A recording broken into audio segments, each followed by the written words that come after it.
kabajamtoota fi daawwattoota chaanaalii Huseevaan hantaatan marti keessan nagayaa fi salaamanni keenya iddoo jirtan maratti isin qaqqabu isiniin jechaadha. Har'aan tana akkuma torban dabre waadaa isinii gallee turretti qophii daawwannaa kutaa afuraffaa qabannee dhiyaannee jirra. Qophii daawwannaa kutaa afuraffaa tuqaan maal fakkaata, lafa akkamitti biqilaa kan jiru qopheessee dhiyeessuudhaan kan isin biraan gahu obboleessa keenya Kamaalii Mahammad Haasooti. Hanqaadhuma sagantaatti wajjin turtii gaarii subscribe, like, share gochuus akka hin dagagne. Qophii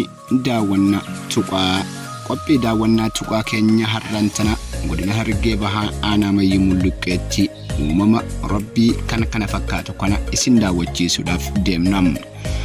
Tuqaa jechuun wanta lafarraa biqilu yommuu ta'u innis wantoota nyaataaf oolan keessaa isa tokkodha. Innis jaldeessaa fi namootaan kan nyaataman yommuu ta'u, tuqaa jechuun yeroo roobni roobutti, yeroo badheessi roobutti akkuma biqiloota baala baasanii baala isaanii fi akkasuma damee isaanii guddifachaa deemanitti wanta lafa keessatti dagaaguudhaan gara wanta kanaatti guddatudha. Eegaan kabajamtoota jaallatamtoota keenya, tuqaa jechuun maal akka ta'e yoo hin beekne kottaa baraan isiniin jam. Tuqaa jechuun wanta lafa keessatti argamu hiddi isaa jechuudha. Karaa boodaatti hiddi isaa kun yeroo badheessi roobee booda biqiluudhaan hidda kana lafa keessatti argama. Innis imeemee wahii xixiqqoodhaatu hidda kanarraan yeroo jalqabaatiif uumama.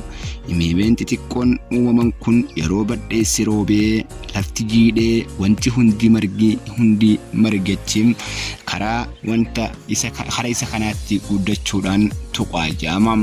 Tuqaa jechuun isa kana kan fakkaatu yommuu ta'u, sadarkaa kanaa boodatti erga sadarkaa kana bira kutee sadarkaa billiqee jedhamutti gaya.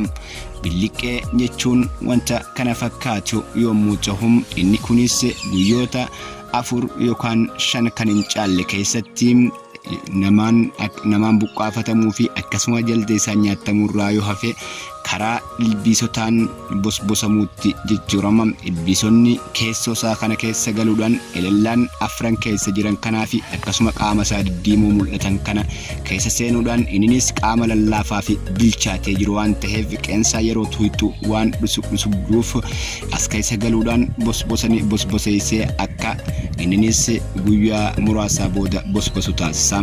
Bosbosni isaa kunis iddoo kanaa oliin kan dhumatu yommuu ta'u, asii gadiin ooddoo jedhama. Ooddoon kunis hidda haadhaa jalqabaa sanirratti hafuudhaan ganna tokko booda yeroo badheessi deebi'ee roobuchi ammallee akkasuma hidda tuqaa sanii wajjin deebi'ee dagaagutti seenama. Erga dagaageen boodatti ooddoon kun guddachuudhaan gara samaatti jijjiirama. Yeroo samatti jijjiiramu kanatti innis urgaa bareedaa fi akkasuma nyaachuudhaaf mijaawaa kan ta'e yommuu ta'u, bineensotaa fi namootaas akkasumatti urgaan isaa halaalatti waan dhoytuuf namootaa fi bineensonnis funyaan ol qabanii daggala keessa barbaaduun waan hin hafne. Eegaan wantoonni lafa keessaa biqilan gosoota lamatu jiru. Isaanis tokko tuqaa fi akkasuma haangudaa jechuudhaan kan beekamu. Haangudoon egaa lafa diddibboo yookaan kuyiisa irratti kan argamu yommuu ta'u, tuqaan ammoo diddibboo lafoota biraallee keessatti kan argamu. Akkasuma isaan kana lamaanitu lafa keessaa ol bahiraa jechuudha. Wantoota uumamaan jiran keessa kan nyaadaman akka nyaataatti kan akka soorataatti kan tajaajilaman jechuudha. Keessattuu ijoolleen baadiyyaadhaa yeroo duratti beelada yeroo teessanitti beelaan yeroo dararaman isa kana barbaadachuudhaan yeroo isa kana harkattetti beela isaaniirra baraaramuudhaan karaa qayeetti akka galan hedduu gahee guddaa taphatee jira. Bineensota akka jaldeessaa, akka amaa faadhaas akka beela isaaniirra baraaraniin gahee guddaa taphatee jira. Qabeenyi uumaa hagana bareedu kun godina Harargee Bahaa aanaa Mayyii Mulluqqeetti kan argamu yommuu ta'u, ammallee qabeenyi uumaa biroo kan hafan isiniif barbaanne kan dhiyeessinu taham kabajamtootaa fi jaalatamtoota keenya.